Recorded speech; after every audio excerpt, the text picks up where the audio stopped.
Hey everybody, and welcome to my channel. My name is Noah Kellman, and I am here teaching you literally everything that I know about jazz piano so that you can get better as quickly and efficiently as possible. In today's video, I want to talk to you about transcription. So this is always a huge argument in jazz learning.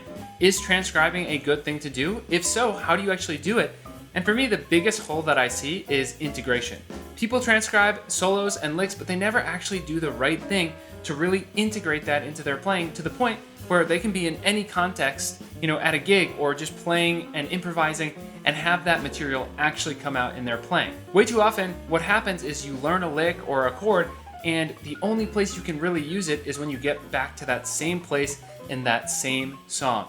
That is a huge problem, and in today's video, I am going to give you some pointers for how to actually do this more effectively and not waste time. But first, if you're new to the channel, please be sure to hit subscribe and the little bell to turn on notifications so you don't miss any more videos just like this one. Also, if you would like some actual one-on-one help with improving your playing or even your music business or composition skills, I am here to help. Click the link in the description of this video and you can actually get set up on a totally free strategy call where either myself or one of my awesome team members is going to help you figure out exactly what is holding you back right now and what next steps you need to take to actually overcome that so you can be the best player, performer, or composer that you can possibly be.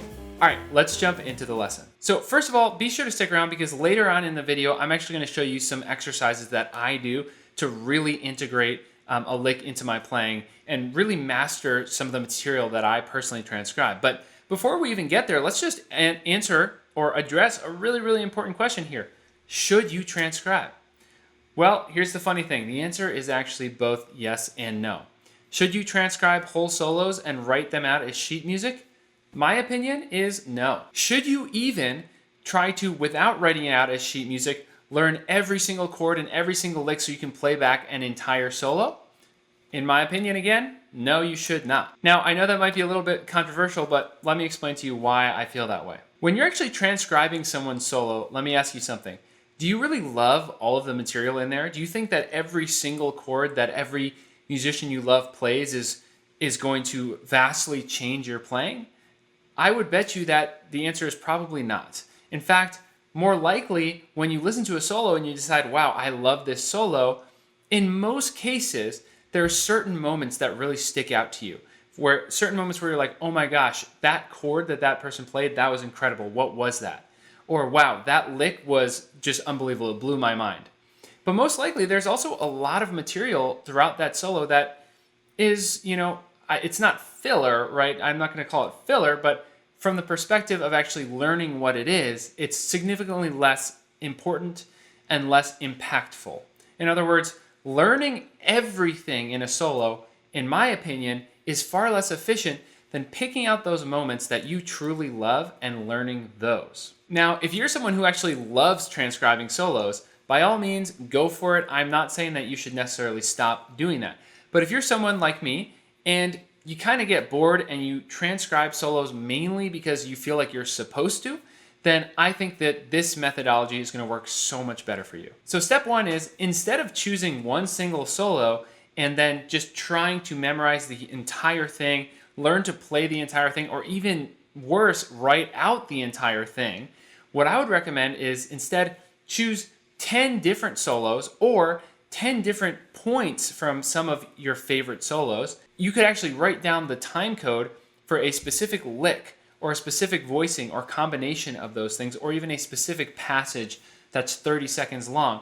Write those down on a piece of paper or on your notes in your computer, and instead of focusing on learning one single solo, focus on taking those tidbits that you love. Now, this is actually also going to influence you as a player. It's going to help you become more unique. Instead of just trying to take a very large amount of one single player's vocabulary, you're going to pick and choose your favorite vocabulary from different players, and that's actually going to inform who you yourself are as a player. Now, step two is so important, and a lot of people skip this step a bit. So step two is, before you ever try to play it, or before you ever even try to write it down, I want you to be able to, at least internally, sing the part of the solo that you are trying to memorize. Of course, this is a little different if it's a voicing, then we can kind of skip this step. But if actually what you're doing is learning a line, again, I want you to be able to sing that line. I want you to be able to hear in your head every single note that is a part of that line. Now you might think, well, the only way I'm going to be able to do that is to be able to play it. I actually would disagree. Now I'm not opposed to you, kind of blending steps 2 and 3, 3 being to actually start to be able to play it on the piano if you find that more helpful. But in any case, it is so important that you can actually hear every note in the line you are playing, right? It's way too easy to kind of figure it out, transcribe it, maybe even write it down on the paper and get it under your fingers without ever fully actually being able to really hear it, hear how it's constructed, hear what all the notes are. Now, one huge recommendation I can make with this is to slow it down.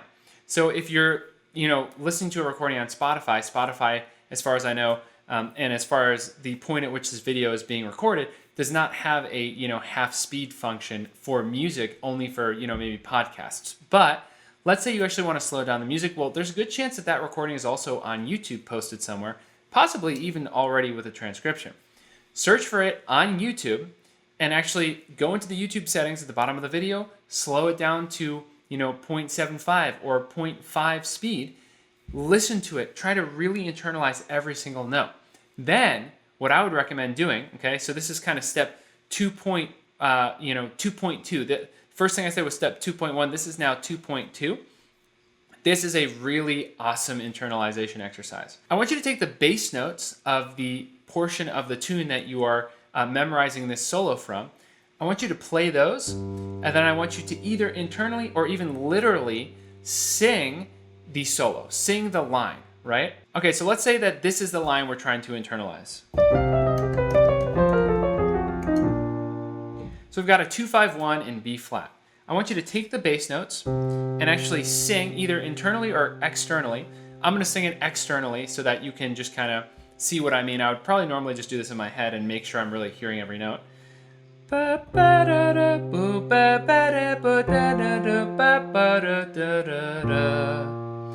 for my singing, but just bear with me here.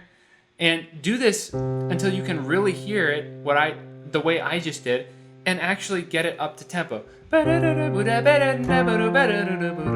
Right? Like that. Then finally, step 3 is to actually be able to play it on the piano. But we're not done yet. There's actually a step 4, and this is one of my favorite exercises in the world.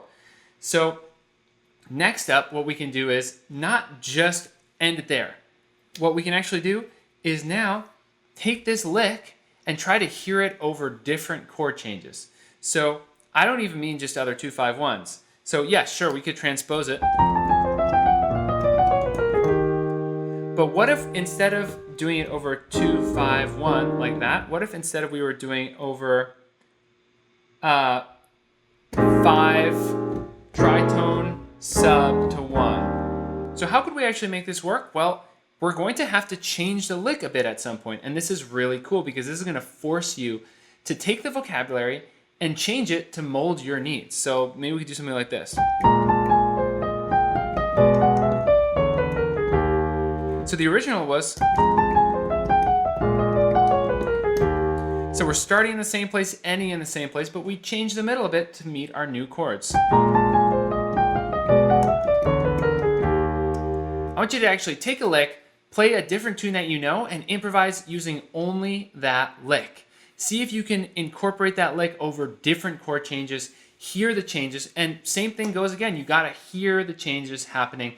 This is going to greatly, dramatically speed up the impact of your transcription process. Instead of wasting tons and tons and tons of hours memorizing every little bit of a solo that you then struggle to integrate into your playing, you're instead just going to choose a favorite lick and get full mileage out of it. Now, I am someone who spent an entire year of my life literally not able to play because of arm problems. So I have a lot of mental integration techniques that are a part of my playing, and I think they're a huge reason why I am able to play the way I play. So these types of combination ear training and technique exercises are so important to all of my methods. And if you do want to learn more about my methods, I highly recommend that you click the link in the description of this video. Right now, myself and my team of awesome pianists and educators are actually accepting completely free strategy calls. So you could actually click that link and get a call booked with one of us. What we're going to do is take the time to hear all about your current goals